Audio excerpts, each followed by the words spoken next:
जनसंवाद खबर में आपका स्वागत। घोसी नगर पंचायत के बैराम सराय गांव में बिजली के शॉर्ट सर्किट से लगी आग, दमकल के गाड़ी ने आग पर काबू पाया। दरअसल घटना घोसी नगर पंचायत के बैराम सराय गांव का है, जहां बिजली के शॉर्ट सर्किट से लगी आग के कारण व्यक्ति का पूरा घर जलकर खाक हो गया।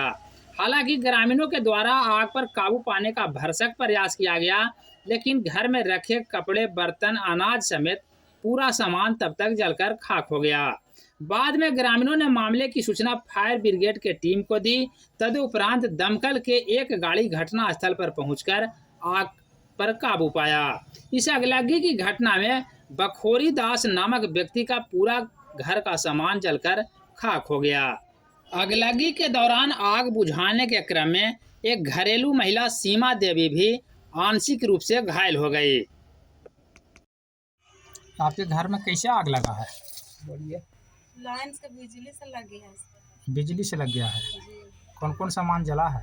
जल गया, पलंग जल गया, सब कपड़ा लत्ता जल गया, चावल दाल जल गया, सब मशीन 2 था वो भी जल गया, पंखा जल गया, सब कपड़ा लत्ता पूरा था, सारा चीज जल गया। तो ये बुझा कैसे? पूजा सब लोग आए उधर से, फिर गाँव के लोग सब आकर के बुझाए। गांव के लोग बुझाए? जी सर, हम लोग के तो पता नहीं। कितना का नुकसान हुआ है? नुकसान तो बहुत हो गया सर, कम से कम 60-70 हज़ार का नुकसान हो गया। क्या नाम है आपका? सीमा देवी। घर? राम सराय। ठीक।